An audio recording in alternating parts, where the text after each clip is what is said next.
Okay. Am I recording? Yes, I am. Hi, everybody. I'm Tasha Mendoza. We're having a smaller training group today, but that's okay because we're recording for posterity, so that'll be great. Um, is that the right word? For, for future generations. Anyway, we're getting going here on peer competencies in residential settings, presented by me and also Nika Hernandez, who's with us today. We'll be presenting together. And so we can move on to the next slide. Okay, so the session, as you know already, is being recorded. We are not beginning promptly at 12, but close enough. We ask that you place your phone and computer audio on mute and that you connect your camera if you can, but we also understand that's not always easy for folks. So we thank you for joining us in any case. We would like to acknowledge and thank the Arizona Healthcare Cost Containment System and the State Opioid Response, which is a flow through from SAMHSA, and Project ECHO at ASU. Also, all of those folks who have contributed to the development of these materials who are part of our state opioid response team at ASU's opioid initiatives. So we would like you to please put your first and last name, your credentials, your email, and your organization into the chat if you have not already, and that's so that we can track who's here. And then remember to fill out the post-session survey if you would like to have your free continuing education unit. Just a heads up that the ASU ECHO programs span lots of different topical areas, but those that might be of import to this group are the behavioral health integration, veteran community care, medications for opioid use disorder, and substance use disorder treatment for women, ECHOs, which are hosted every week. And you can find more about that at that website. These are our remaining upcoming Recovery Home Academy webinars. We will make sure that you get this flyer in our post-session email, so no worries if you're not able to capture it on your screen right at this moment. Okay, if you'll bear with me for a moment. In support of improving patient care, ASU is jointly accredited by the Accreditation Council for Continuing Medical Education, the Accreditation Council for Pharmacy Education, and the American Nurses Credentialing Center to provide continuing education for the healthcare team. Continuing education credits for psychologists are provided through the co-sponsorship of the American Psychological Association Office of Continuing Education in Psychology. The CEP office maintains responsibility for the content of the programs. As a jointly accredited organization, ASU is approved to offer social work continuing education by the Association of Social Work Boards approved continuing education program. Organizations, not individual courses, are approved under this program. State and provincial regulatory boards have the final authority to determine whether an individual course may be accepted for continuing education credit. ASU maintains responsibility for this course. Social workers completing this course receive 1 credit hour of continuing education credit per session, but we are also happy to offer a joint accreditation for interprofessional education. And so that means that you can get the credit kind of regardless of what your discipline is. Moving right along. So today's presentation is largely based on the Substance Abuse and Mental Health Services Administration core competencies for peer support and peer support specialists and recovery residences. So we have structured this presentation around our own expertise, of course, but largely on the guidance from SAMHSA.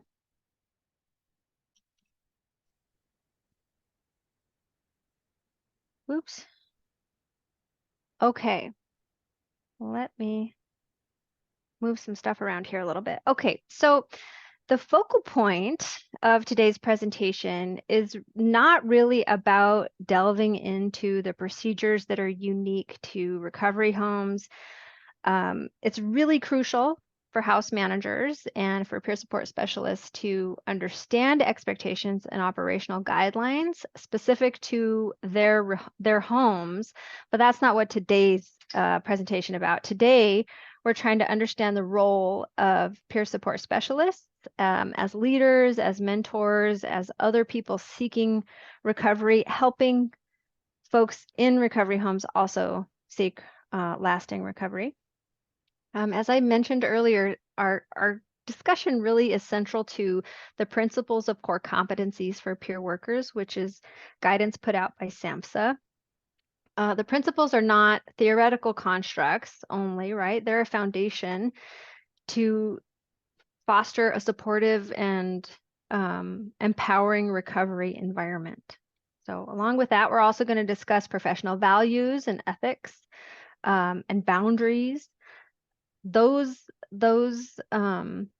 elements are really important to ongoing and lasting recovery. Our values and ethics are really the compasses and the guideposts for our actions. And so it's critical that those are in place as we step into organizations that want the best for folks who are seeking recovery. As peer support specialists and house managers, it's important to recognize that those folks are the architects of the community within a recovery home. So this whole presentation is really about cultivating the culture of trust, about cultivating a culture of community. It's about creating a scenario where individuals feel safe and heard and supported and empowered to walk through recovery with a sense of resiliency and some hope for the future. Next slide, please. Okay. So as I have mentioned a few times, we're really talking about SAMHSA's core competencies. They really could and should serve as the foundation for the competencies for peer support specialists in recovery home settings. There are 5 key concepts. There's recovery-oriented competencies, which is about empowering, fostering hope and resiliency. There are trauma-informed competency, which is about acknowledging and responding to trauma, insofar as we understand that many folks, I would even go so far as to say most folks who enter treatment for substance use disorder have experienced trauma historically in their past, and that has impacted their substance use past and present. And so we have to be trauma informed in our practice, treating everyone as if they've experienced a trauma. Another core competency is related to the voluntary nature of treatment and understanding that treatment really should be a matter of an individual's choice. So we want to uphold the principle of self-determination and worth of the individual.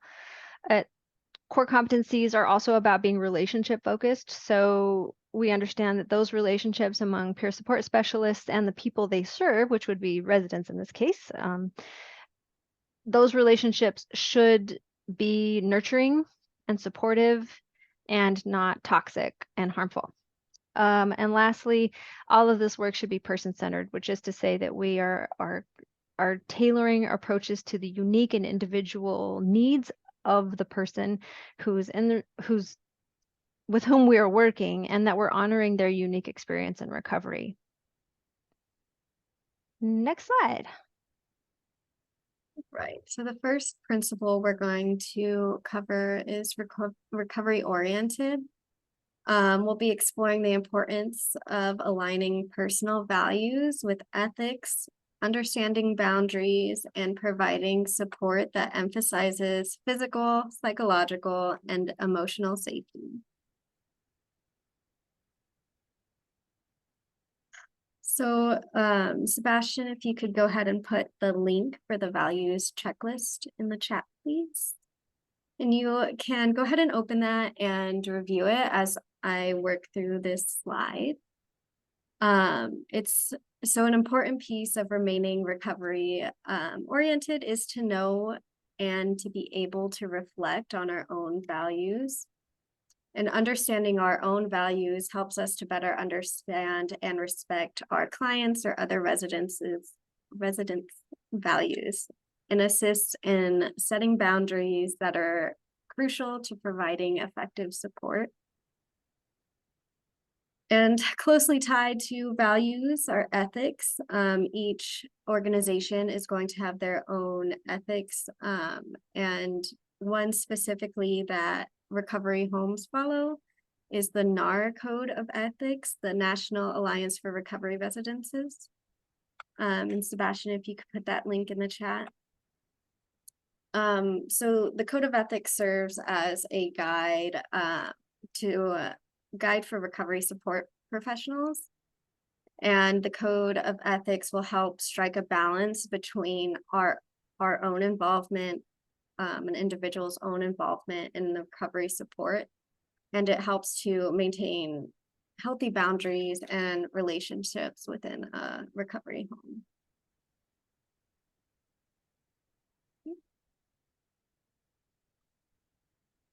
Boundaries. So good boundaries are important for successful recovery support, and they involve knowing yourself to be able to really set healthy boundaries, not only for you, but for your clients or other residences as well. And often house managers are given positions after being in the recovery residence and moving up. In this position, with a new position like this, it's some of the dynamics in the home have to shift, and being able to set boundaries really cultivates relationships that are based on mutual respect, trust, and empathy.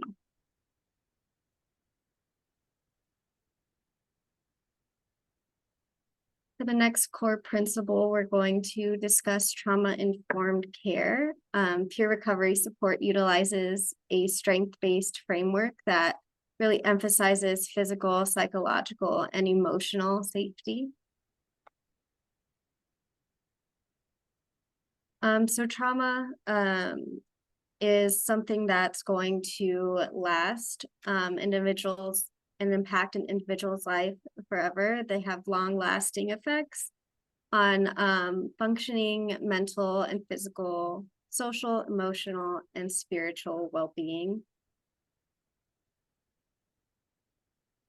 And recognizing signs of trauma, we like to use the 4 R's of trauma-informed care. So realizing how trauma can affect an individual, our clients, other residences, and being able to recognize those signs as they occur and respond in a supportive way to provide a safe environment to protect everyone from triggers, and then resist re-traumatization. So we want to reduce the stressful and toxic environments that can interfere with recovery. Going along with trauma-informed care, the language that we use is very important. We want to avoid using language that can re-traumatize and, humanizes individuals, to foster a more empathetic approach to substance use disorder. And with these, some individuals may still utilize language like this, and if they describe themselves in that manner, then it's okay. It's really individual based.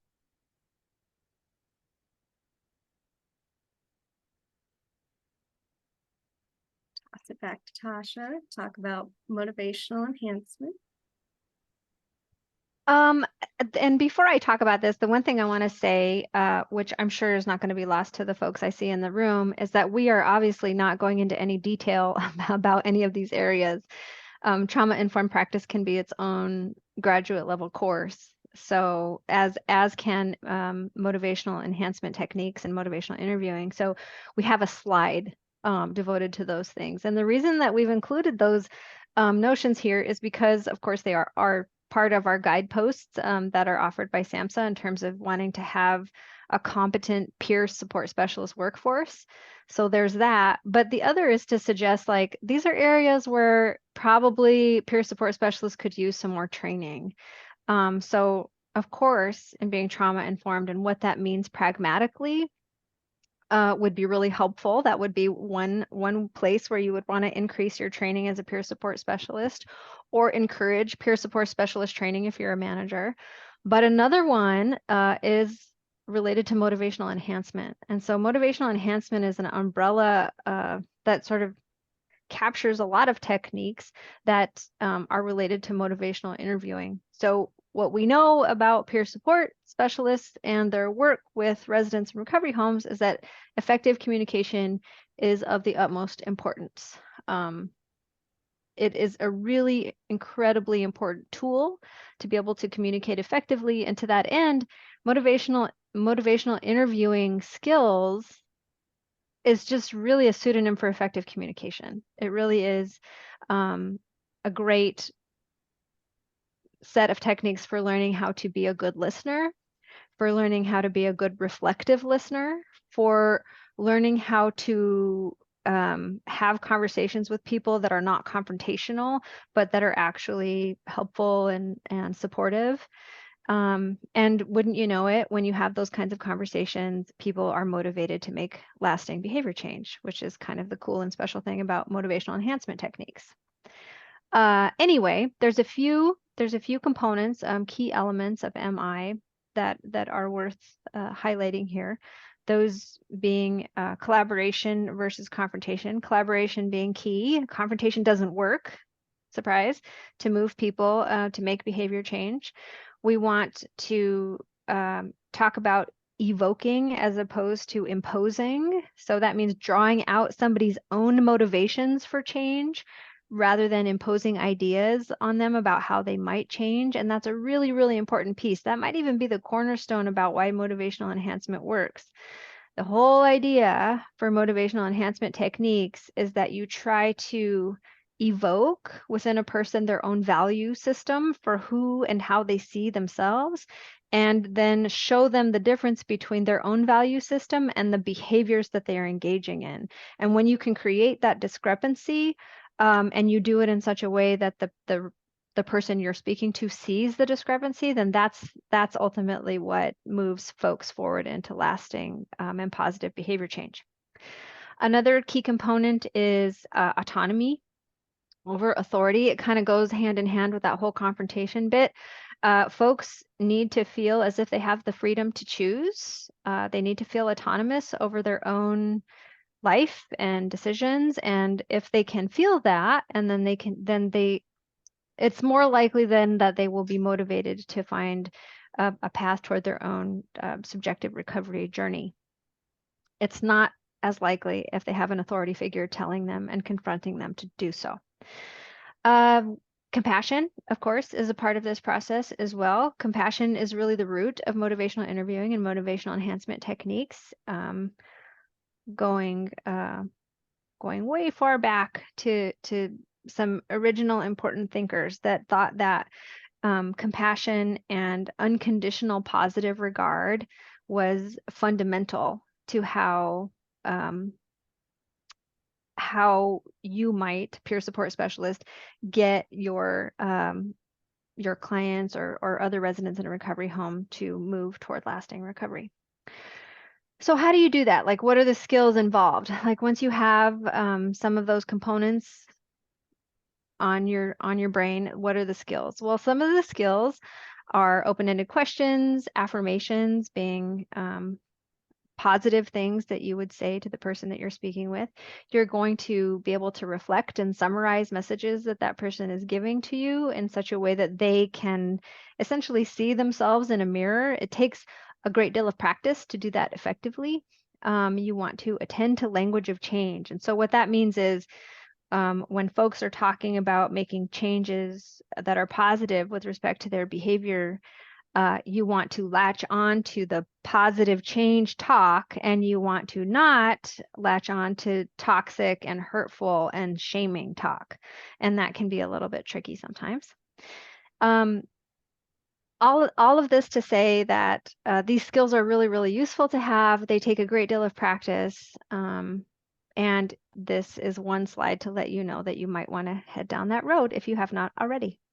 So do with that what you will and share it with your colleagues.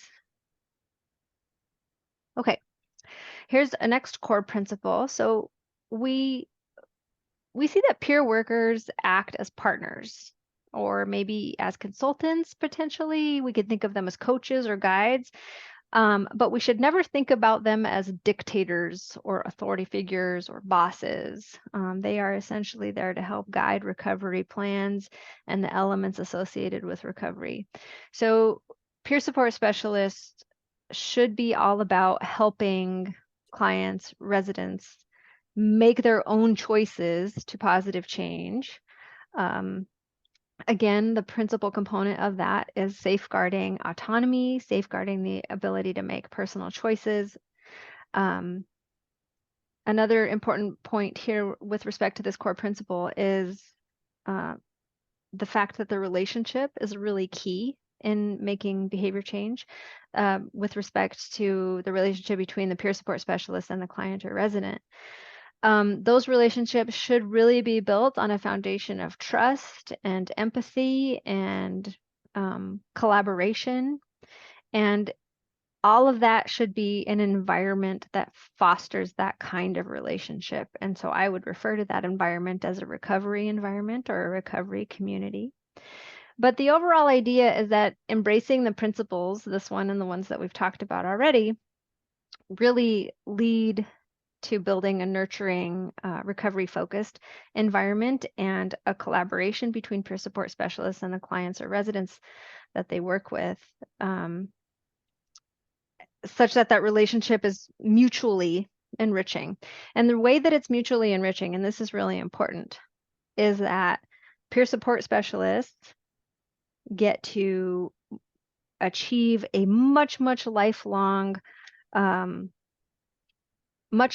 lifelong opportunity for recovery if they are doing peer support specialist work. Like we have research that shows that. And so that's really important. And that's what makes it mutual.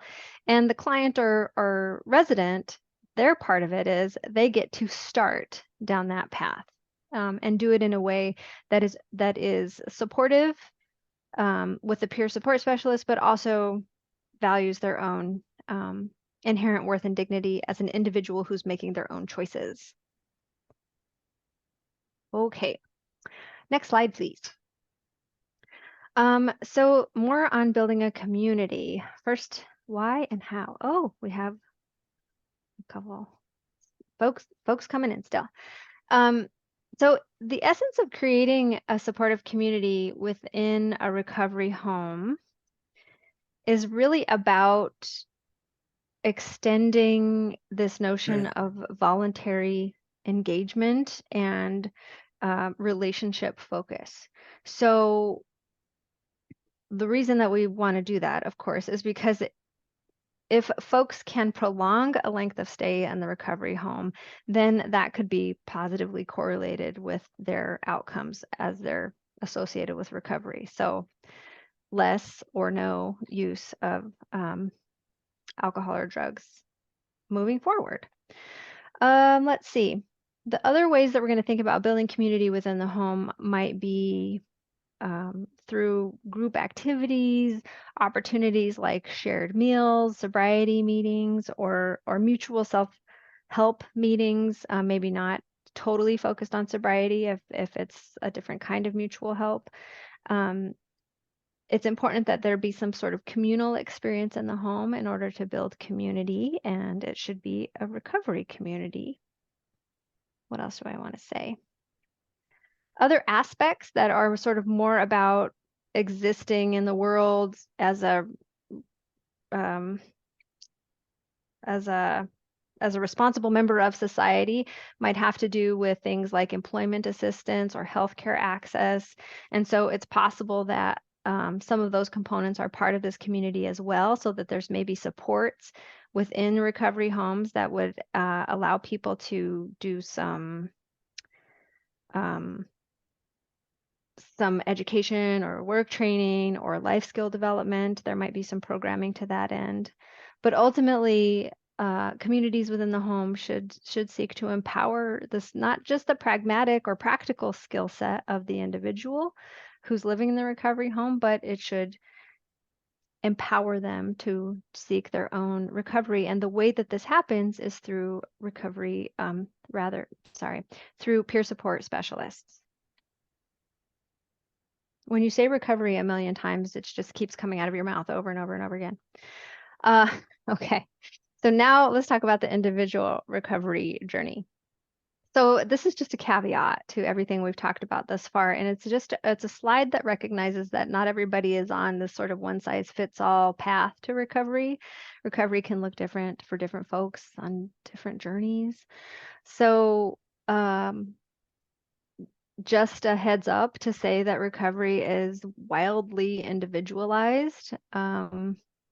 So something to consider is that, a lot of times 12-step programs like AA or NA are definitely the go-to encouraged programming, but it could be that there's alternatives to those types of mutual self-help. And so in terms of finding or offering or creating a scenario where individuals can seek out a subjective experience of recovery, what are some other offerings? Are there alternatives to AA?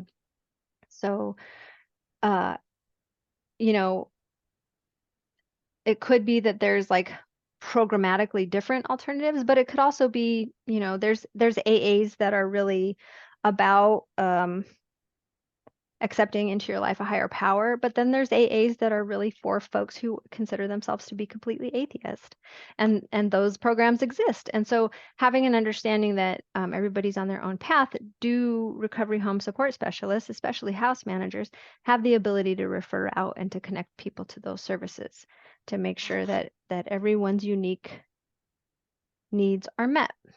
And I think I got to turn it over back to Nika. So peer recovery support services are supposed to be designed for the person that is participating in the service. It should align with their own hopes, goals, and preferences to meet their individual needs.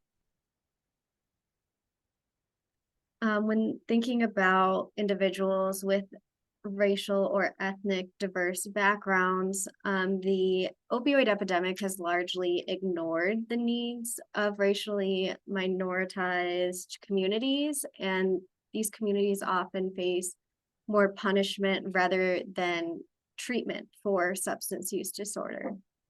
And a major example of that was the war on drugs and the lasting effects that the campaign has had on racially minoritized individuals. So cultural mistrust, stereotypes, and stigma play a huge role in the attitudes and behaviors surrounding systems and treatment in general. And recovery homes can develop an environment that challenges biases and stereotypes and promotes understanding, treatment, and recovery. And this can take place in the policies that are created for each individual home and the messaging that's sent out. And that message should be one of support and recovery being the priority rather than punishing. And lesbian, gay, bisexual, transgender, queer, questioning, LGBTQ plus individuals face more unique barriers due to the lack of inclusive treatment. And that's also compiled with historical trauma and victimization. And there's a really strong need for safe and supportive environments for LGBTQ individuals. And this can include using gender affirming language, providing training to staff on LGBTQ plus individuals' use of MOUD. And then it's important to develop a strong cultural understanding of trauma-informed care, and particularly how stress and past trauma can impact attitudes and behaviors.